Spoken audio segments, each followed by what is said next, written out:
Today, we're going to talk about devotion, a word that carries so much power but is often misunderstood. For many, devotion conjures images of religious rituals, emotional worship, or blind faith. And because of this, it's a word that some people feel alienated by, especially in a world where the idea of religion can divide as much as it unites. But devotion, in its truest sense, is far more profound. It is not a religious act, it is a human act. It is the same longing that drives us to seek ultimate truth, to understand life at its deepest level. This episode isn't about convincing you to be devotional in a traditional sense. It's about reframing devotion, showing you that it's not just compatible with seeking truth, it is seeking truth. At its heart, devotion is about alignment, surrender, and a deep conscious engagement with what truly matters. Let's begin by taking devotion out of its traditional religious context. The word itself comes from the Latin devotio, meaning dedication or consecration. It's not about dogma or belief systems. It's about the act of dedicating yourself to something. Think about devotion in the life of a scientist who spends decades trying to uncover the secrets of the universe, or an artist who pours their soul into creating beauty, or a parent who gives everything to nurture their child. None of these acts are necessarily religious, but they are deeply devotional. Devotion is universal.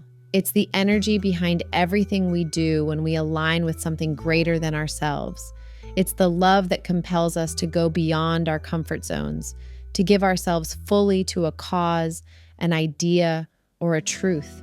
When we see devotion in this way, it becomes clear that it's not bound by belief or tradition. It's an essential part of being human. True devotion is not about performance.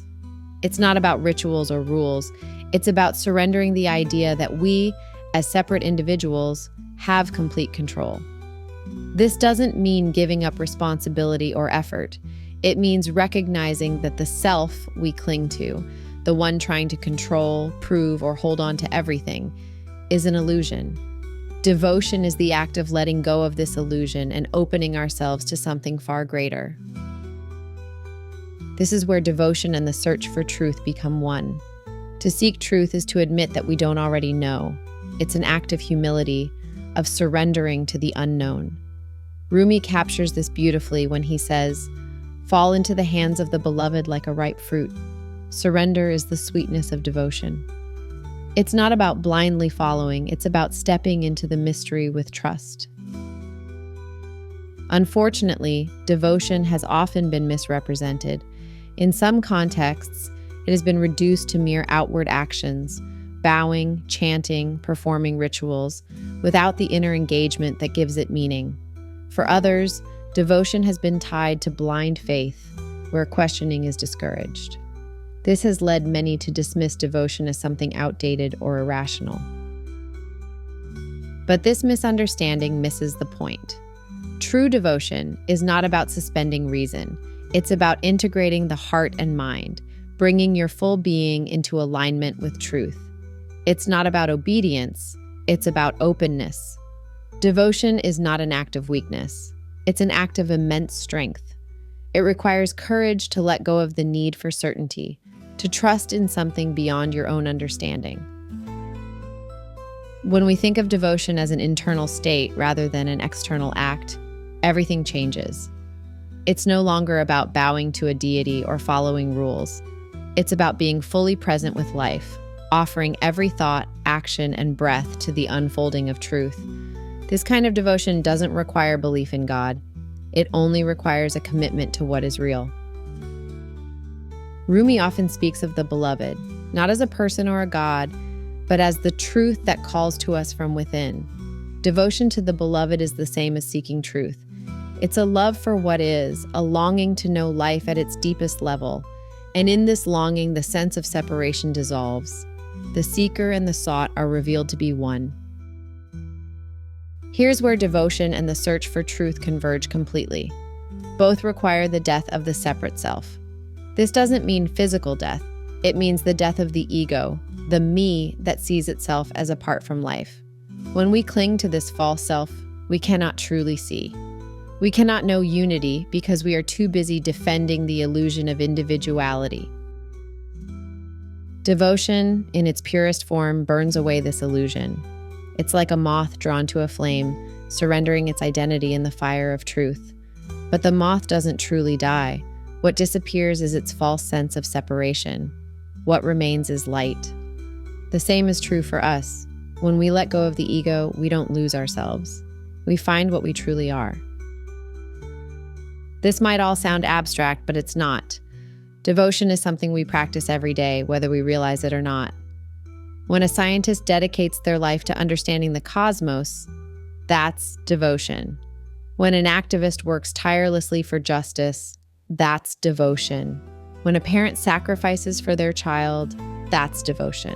In all these acts, there is a letting go of the small self for the sake of something greater. The key is to make this devotion conscious. To ask yourself, what am I truly devoted to? Is it truth? Is it love? Is it the wholeness of life? When we align with this deeper devotion, our actions become sacred, not because of what we achieve, but because of the openness and sincerity we bring to them. Devotion is not a religious act, it's a human act. It's the longing for truth that beats in every heart. It's the courage to let go of what isn't real and surrender to what is. It's the realization that the self we cling to is the very thing that keeps us from seeing the unity that's already here. When we demystify devotion, when we strip it of its cultural and religious baggage, it becomes accessible to everyone. It's no longer about adhering to dogma or performing rituals. It's about living with sincerity, aligning your actions, thoughts, and intentions with what matters most to you. This shift is transformative. It can bring a sense of clarity and purpose to your life. When you live with devotion to truth, you stop being pulled in 1,000 directions by superficial distractions. You begin to focus on what is real, what is meaningful. Devotion becomes the anchor that steadies you in the chaos of modern life. It's not about retreating from the world, but about engaging with it fully, without being consumed by it. This kind of devotion brings a deep sense of peace, not because challenges disappear, but because you stop resisting the flow of life and start trusting it instead. This is why devotion and seeking truth are the same. Both dissolve the illusion of separation. Both bring us home. And when we live with devotion, when we offer every thought, action, and breath to the pursuit of truth, life itself becomes the offering, not to something outside of us, but to the very essence of what we are.